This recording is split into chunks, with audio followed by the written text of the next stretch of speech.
Hello children, I'm happy to be taking class for you again. I hope you remember what we learned last time in the lesson World After World War II. Okay, we spoke about how communism rose and the Chinese Revolution. Okay, then we spoke a little about the Cold War. All right, and US and USSR being two superpowers and two big blocks in either side of the world which were against each other. All right, US was for capitalism and USSR for communism. Okay, now we're going to start the lesson today by looking a little more into the Cold War. So the countries and all the events that happened. If you look at your slide now, you will see the rivalry between US and the Soviet Union. So the then President of United States, Harry Truman, he brought about a policy of containment. So if you look over here on your screen, you will see that why was the need for them to contain communism. Okay, the policy of containment stated that the US would try to stop the spread of communism by creating strategic alliances or support to help weak countries to resist Soviet advances.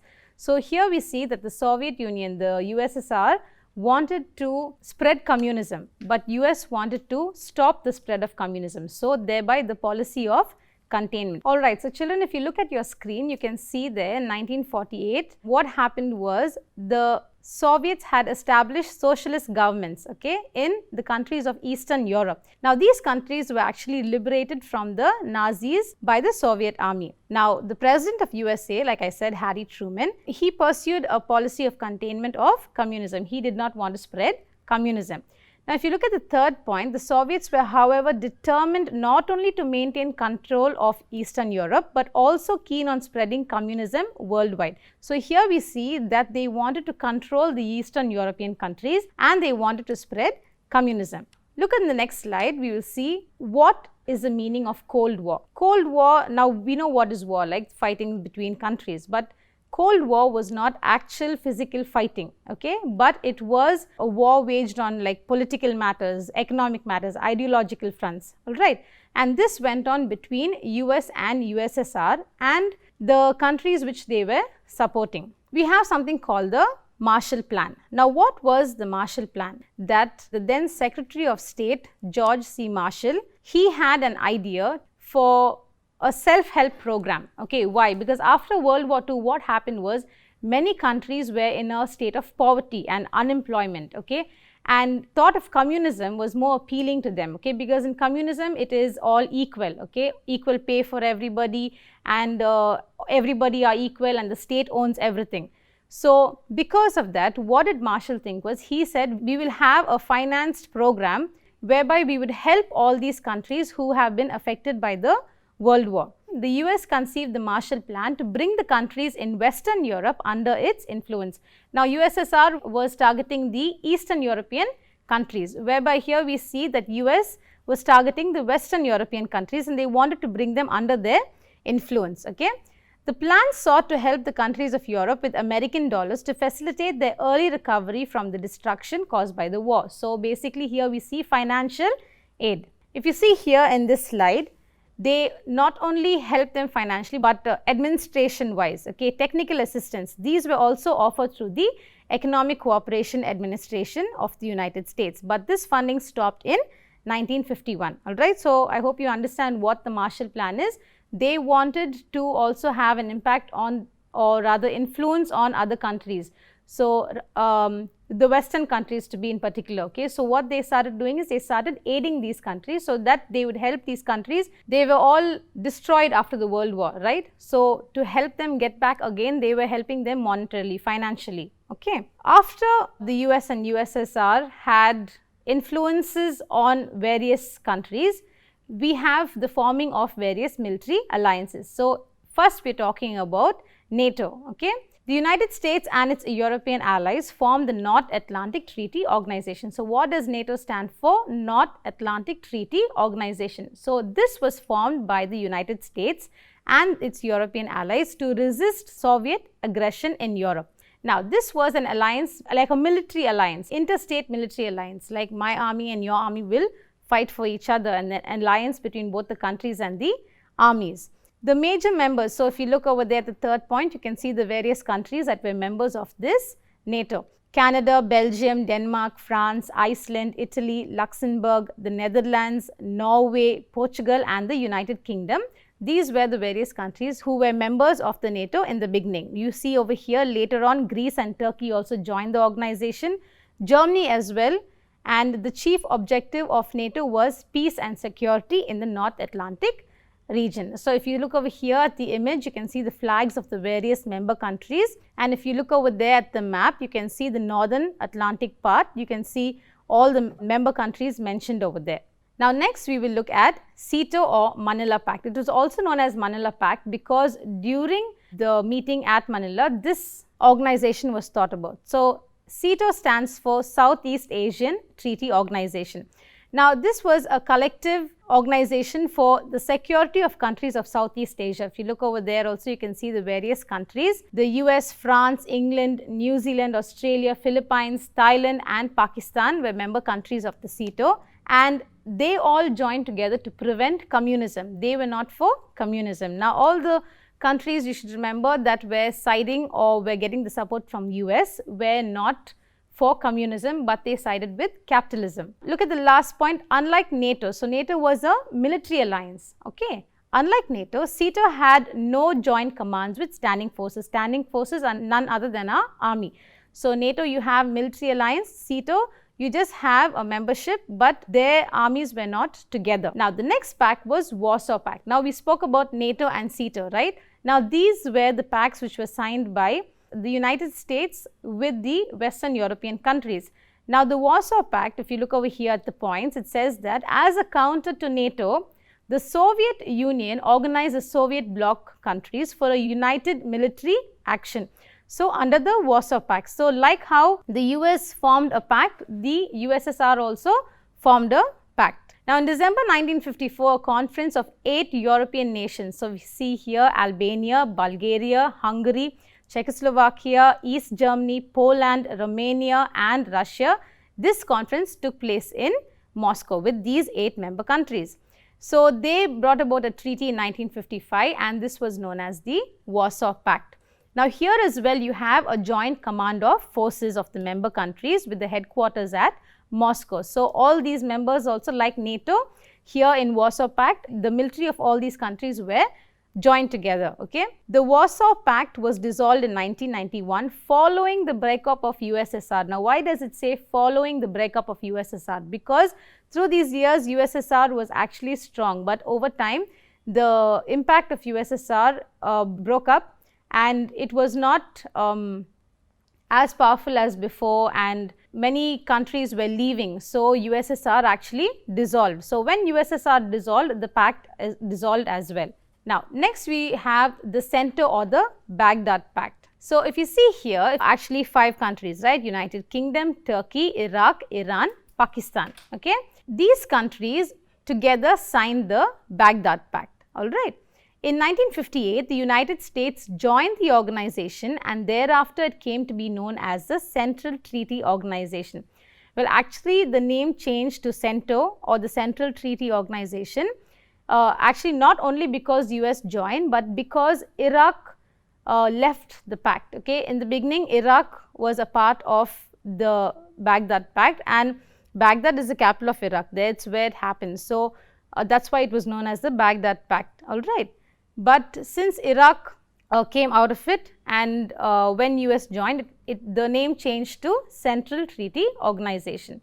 Now, this treaty was open to any Arab nation desiring peace and security in the region.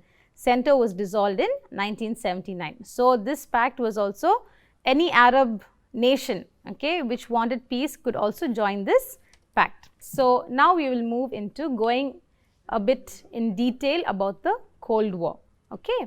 So, first we will look at Korean War. When the World War ended, okay, when the Second World War ended, Korea was split into North and South, North Korea and South Korea. So, if you look over here at the third point, the president of North Korea, that is Kim Il-sung, he decided to act before his southern rival Syngman-rhee, Republic of Korea, that is South Korea, got the chance. So, actually what happened was it was North Korea and South Korea and both were fighting to, both the presidents wanted to unify the country. Okay, they wanted to unify the country so that they would win legitimacy, or as in like because they unified the country, right? Now, if you see here in the fourth point, he launched an attack in June 1950 with the tacit support of Stalin. Now, Stalin here we are talking about Russia, okay, USSR. So, they were actually supporting North Korea because communism, North Korea was a communist place. Both Kim and Stalin did not expect the US to intervene. So, what happened here was Stalin was supporting North Korea, whereas US supported South Korea, okay, and Stalin and Kim, the president of Korea, North Korea, did not expect the US to intervene, as in US to come in and help South Korea. This war lasted for about 3 years. The human cost was enormous, but the Korean people gained nothing. So, in the last point, what is saying, with this war happening for 3 years, many people died, okay. But even though many people died, still Korea never benefited from anything. It was still divided into two, and it was the problem was still going on. If you look over here, you have pictures of the Korean War, all right, from 1950 to 1953, and here you can see the phases of the Korean War, all right. See over there you have the color code. The yellow is the area occupied by the communist forces, the green is the area occupied by UN forces, and the red and blue you have the movements, okay. The red, the communist forces movements, and the blue, the movement of UN forces. So, if you see here in the first phase, you see over there the area of North Korea and South Korea, most of it is occupied by the communist forces. Then if you see in the next one, you see green going all up. So, it's entirely or mostly occupied by the UN forces, and then again, so it's back and forth, okay, till the end where you have the armistice line, which is more like a line of peace. So, here we see third world countries, okay.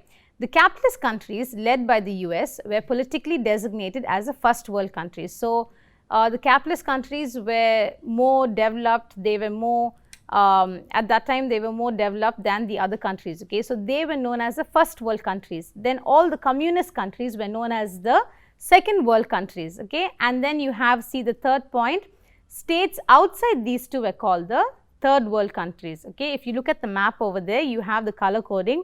The green, the first world countries, the yellow you have second world countries, and the red you have third world countries.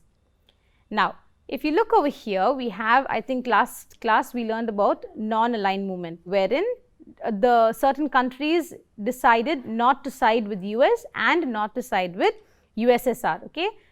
So, if you look over here at the points, the non-alignment movement, okay, NAM, it emerged in the wake of decolonization that followed World War II. So, in the last episode, we learned that after World War II, what happened? There was a process where most of the colonies were decolonized. They did not want to be colonies anymore. Most of the countries went under the process of decolonization. So, in the second point you see, at the Bandung conference, the newly independent countries of Asia and Africa gave a call of abstaining from allying with any of the two superpowers. Abstaining from allying means keeping away. They kept away from joining, okay, to allies, to be the superpower allies, okay. They kept away from being their allies.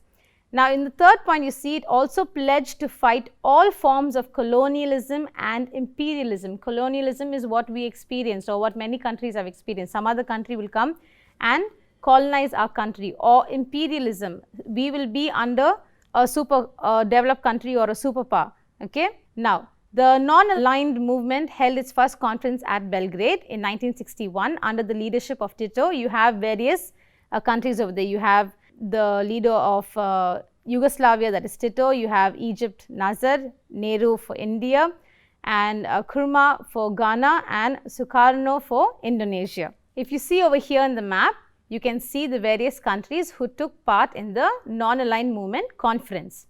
So, what was the basic principle of the non-aligned movement? Okay, what was their basic principle? What did they stand for? They wanted peace, okay, they wanted to coexist in peace. They wanted to commit to peace and security.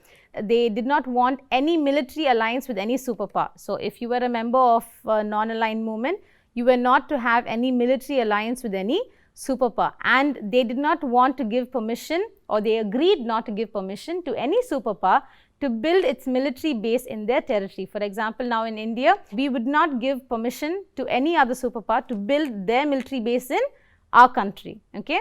So what happened was, once the Soviet Union collapsed, okay, USSR collapsed, I told you it dissolved in 1991, the idea of non-alignment lost its relevance, because mainly why was the non-aligned movements formed? Because they did not want to side with USSR, or they did not want to side with US. But once USSR dissolved, there was no relevance for this movement.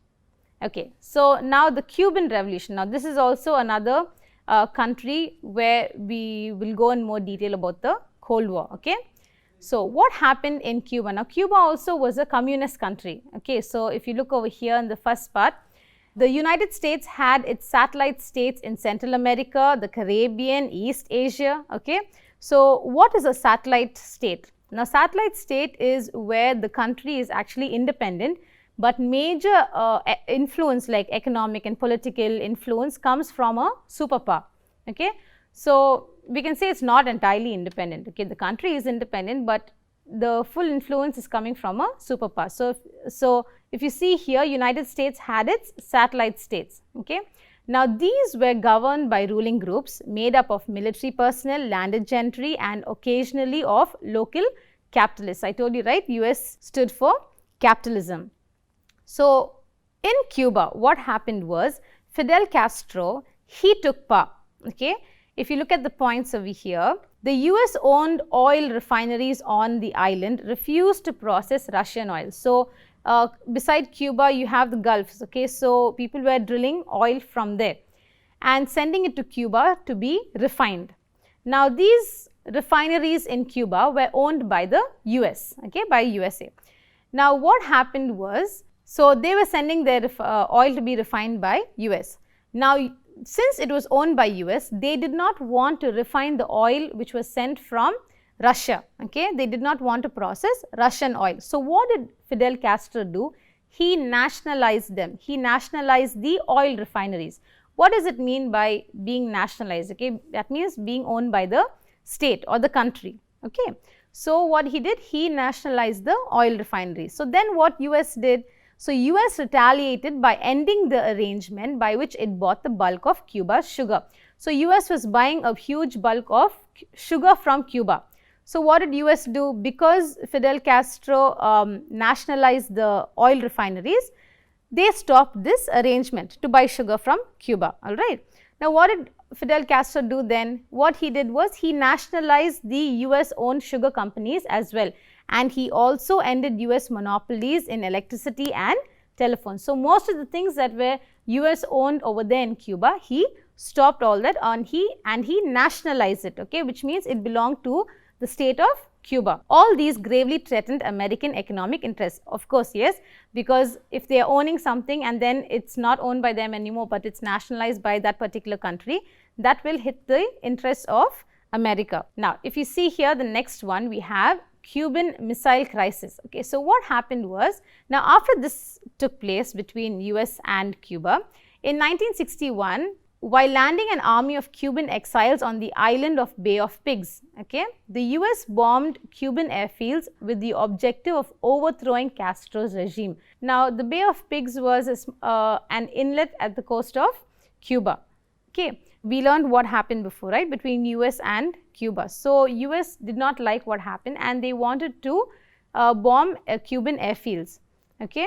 Now, US warships surrounded Cuba and the Kennedy government had received intelligence that the USSR was secretly installing nuclear missiles in Cuba. So what happened was, if you look back at the first point, okay, the Cuban exiles, so all the exiles are the people who are sent out of the country, they never to return, okay, they cannot return to their country.